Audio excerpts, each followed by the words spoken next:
It's been too long since people have heard my voice, so let me give you the rundown of what's going on for Perpetua right now. The short version is still editing Volume 4, though I took a break from that because it was too much. You can't edit two volumes back to back, it hurts the brain. So I took a brief step away from that. I then tried to participate in the write-a-thon, which I'm still going to try and hit the 55,000 words, but I'm not liking my odds because I have other things to do today, and unless I sit here and binge the rest of my energy drinks and just do a 24-hour writing marathon, that's just not going to happen. Which itself would just burn me out and stress me out. But yeah, Tales from the Summit is some of the events that will have happened by the time the next series starts. So we're two whole story arcs in Siegfried Saga, and one last volume edit away from us reaching that stage. Scorpion's Dawn will keep going up every Friday until late May. That's already been scheduled. I'm gonna have to write one or two additional chapters just to wrap up the intended story for that, to give the final bits of context, pre-Siegfried Saga. So I have time to work on the Rising Dragon arc before that's done. Even with the write-a-thon, it shouldn't be too hard to do that. But editing a volume 4, compiling and editing volume 4 is still underway. But the biggest bit of news is that it's still a handshake deal. It's still really undefined, and I am any artist that's worked with me knows that I am very hands off. I give you the important details, and I let you work on what you want. You bring your vision out, and then I'm like, you captured enough of what was in the story for me to feel comfortable using this as a reference now. And everybody knows I was trying to move away from AI art. I've left some of the side things up on the DeviantArt, but I just removed it from the short stories. I still think it's the auto-tune of art. Namely, we're still in the early days where people are trying to make a quick buck off no passion, no talent, and just letting a computer do all the work. But I think that for people like myself who cannot draw to save their life, it is a useful tool. If anything, if I take my current art style and put it into an AI art system to kind of clean it up a little bit, like very minimal edits, just enough for it to clean it up, it might be better. It might be more accurate to auto-tune that way. Take an already decent idea and polish it up a little bit more. But that's neither here nor there. I prefer to use human artists, is really my point. So I have a handshake deal with an artist that I won't say for sure who they are until there's some Siegfried Saga art to put up, because I don't want to put any undue pressure on them. But I have an artist in mind who I'd like to have make occasional Siegfried Saga art. That is not to say that, for example, the person who did the Aurea picture and the one who did the Permiso art, Lord D. Pumpkin. I have not heard from Lord D. Pumpkin in a while, but they have their own series that they're making, so I don't want to take away from what they're doing either. And then, of course, we have EDuck00, who has not done any work for the Siegfried Saga, but he's another person on DeviantArt I've worked with before. I wrote a short story for his series, and he did art for that character that I wrote for his series, so I was really glad for that. So I have a long-standing history of working with artists, even if it's not on Siegfried Saga. So this handshake deal is kind of an experiment. We're going to see if there's a way to work alongside an artist in a way that mutually pays off for everybody's passions. Because I don't have much in the form of money to throw around, but I have a lot in the form of my talent. So if somebody's willing to have me pay for their work using my work, I am okay with this. Even monetary systems are a form of barter system. You just have to negotiate price with money, whereas this we'd have to not argue. We have to discuss what is equal trade, and so far it's really chill. It's not a big deal. But I'm working with that, so we'll see how that goes as far as getting art for the Siegfried Saga, and whatever art is made, I'll post here. I'll post up in the links on any chapters going up that pertain to it, and I might even put it up on my DeviantArt and give credit to the artist.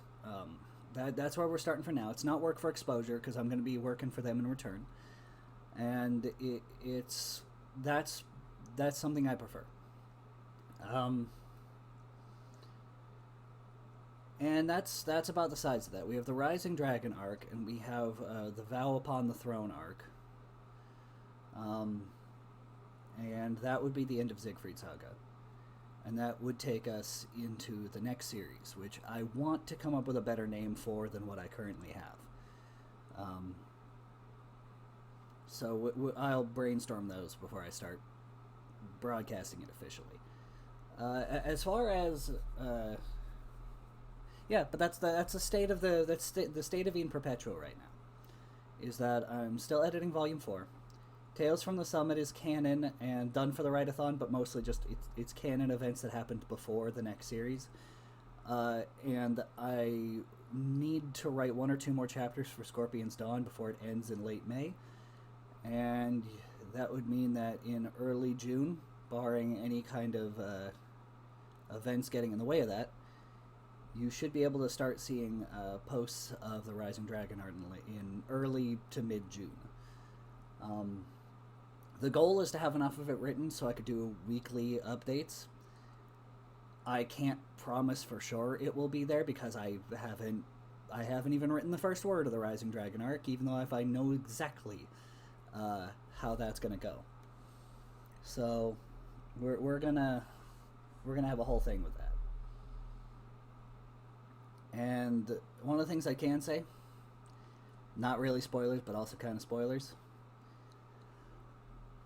By the end of the Rising Dragon arc, you are going to get a better idea of how the power system works and what a high-level fighter in my power system in the Eden Perpetua setting is capable of.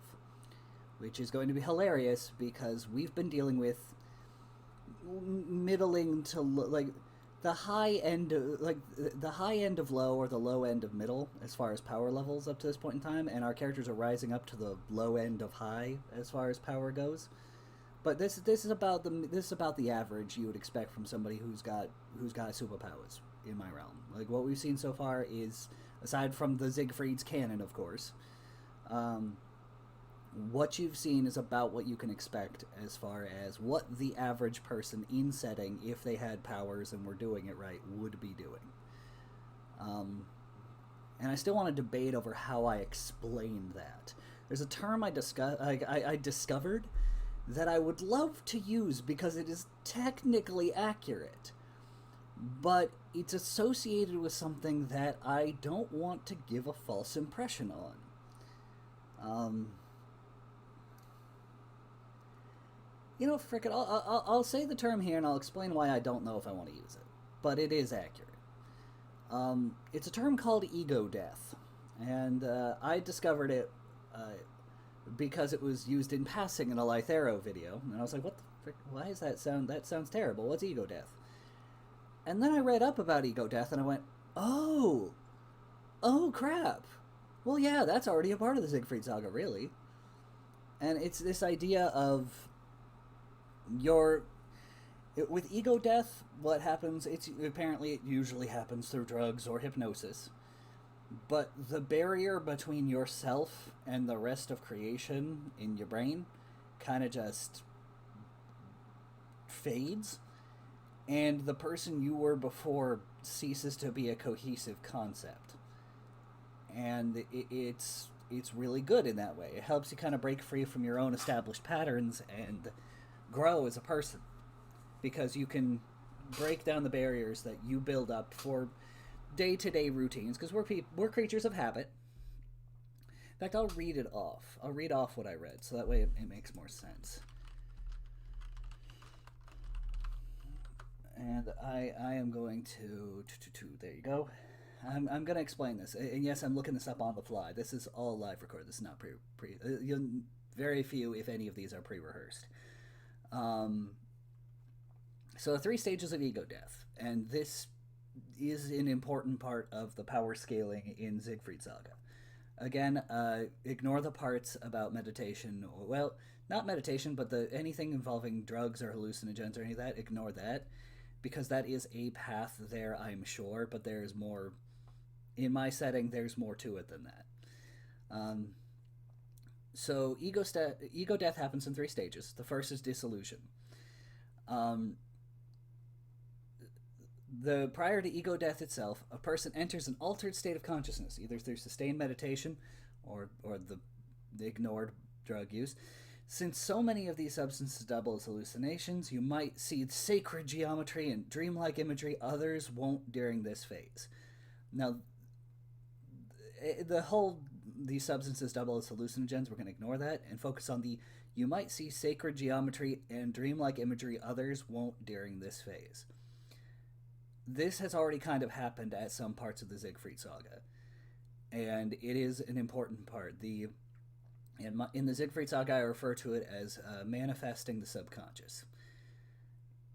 Either emotional energies in a specific area or location are so intense that the subconscious emotions and memories come to the surface and manifest themselves on the world, or one is in such an emotionally distraught or broken place that when they retreat into their own mind, into a coma-like state, they're able to interact with their own subconscious projections. Anyway, the next sentence of this is, ego dissolution is jarring in its own right, as this is when you feel like you're losing your grip on conventional reality. Again, a thing that's already kind of happened in the Siegfried Saga. Not only when they went through the caves in the very first portion of it, but just in general. Whenever anybody's really, really getting tested in my realm, as far as their emotional and mental state, you will see stuff like this. The rules of conventional reality will stop applying, and it will get very existential and very intense. This will take place in the following series as well. There's a particular, let's say, a particular category of powers in the series that follows that really messes with this concept a lot. So the dissolution is the first stage of ego death, and it is a part of growth for the power set in the Siegfried Saga. The second one is ego loss. As the dissolution process concludes, a person feels a complete loss of subjective identity. For that matter, there will be no self to be able to feel this in a traditional sense. Instead, there will be a sense of unity with the expansive fabric of reality. This could feel like a mystical experience of nirvana or enlightenment. By contrast, it could prove disturbing to the unprepared. And this is, I mean, we've seen bits and pieces of this in the Siegfried Saga, but for me, I refer to this as the moment of genesis within the power growth structure of the Siegfried Saga, or just in Perpetua in general. That moment where the subjective version of yourself that you have built up to this point in time cease to be connected to the version of you that you relate to. The version of you you've identified as fades away, and you see yourself in a brand new way, in a more objective way for where you currently are. And I've viewed it similar to a hermit crab outgrowing their shell and needing to find a new one. That's what it is, in my opinion, for the Siegfried Saga. Is you can only grow so far within your current understanding of yourself. And it's only by shedding this rigid self-interpretation of who you are and letting go to reform a new identity for yourself within your own mind, even if you use the same name, even if you look the same way to everybody else, by redefining how you look at yourself in a new, entirely objective way, you're able to grow into a new direction. But you have to start by stopping your emotional and mental forward momentum and growing past what the barriers that are currently keeping you confined. again, I don't like that it's associated with drugs, but the actual layers to this fit with exactly how I want the power system to work in Siegfried Saga, so I'm not worried about that. And then there's the third stage. After this experience, a person returns to routine reality as they know it, although they might now approach it with a new perspective. Ego loss or ego death stays with a person for a very long time. This can have both positive or negative side effects depending on the person. And that's where I'm going to end this read. But that's the thing, is the idea of the return to everyday life, that final step. I'll give you an example from the Siegfried Saga. It was actually in the Great Mind arc. We saw that when Anissa confronted her own feelings about her past accessory and her own tendency towards aggression and violence. It's not an entirely positive change for her, but it is a change. It's going to... She's approaching life with a new perspective. And it's going to have to happen to her again as well.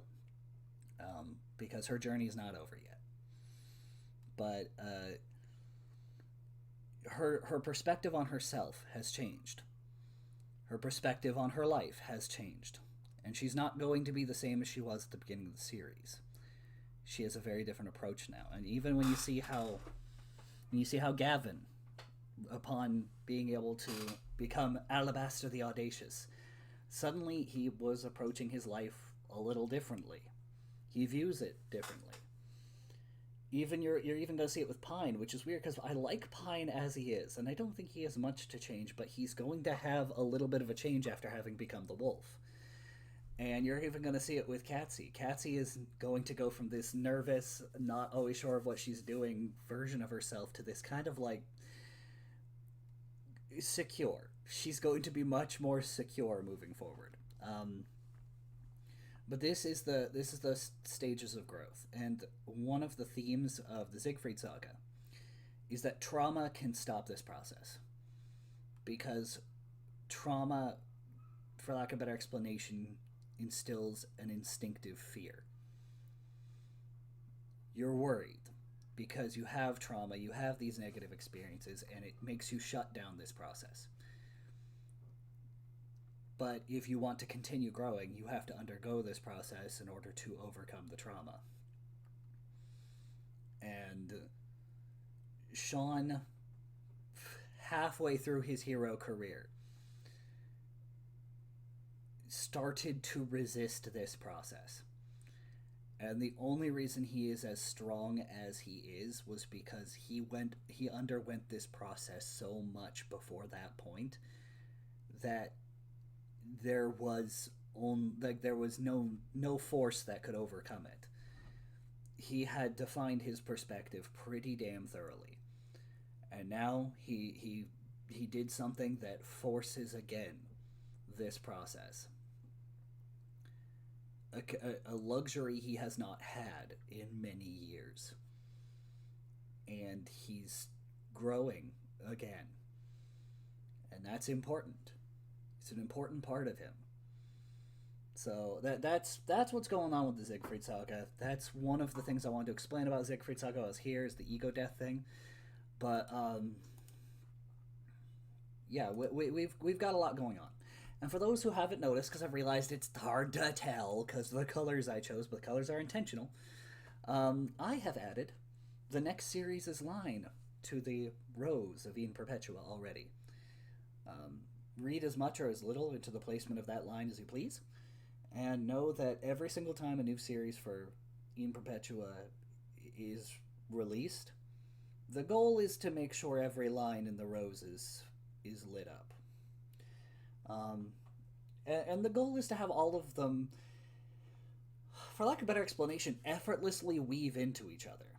I want them to all, for their own parts, cross-bleed. Just a little bit here, a little bit there. Nothing in a way that interferes with their own standalone stories, but in ways that makes them all feel interconnected. Because, in a sense, they are. And it's tempting to do what I've done so often when writing these stories before, which is recycle archetypes and characters in ways that I find fun.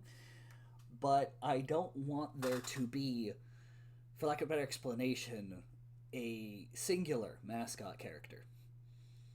If I'm going to make mascot characters, I don't want any single one of them to feel more prominent than the rest. I know it's a branding thing, I get that, I understand. But I don't think it's fair to every potential mascot character. Everybody needs to have a Whoopi. In every story forever. Oh, the Whoopies. And yes, I went into my little ooh voice, don't mind me. I keep explaining to people, my accent changes on a frickin' dime, man. I have seen too much, done too much, read too much, watched too much. I have done too many things. I have too many frickin' accents. Anyway, the whole shtick here is that that's the update. I kind of went on and on. There's a whole section I cut of me just being weird. Uh, all this is recorded live, but I'm live editing as I record. Anyway, that's the state of things for Eat Perpetua.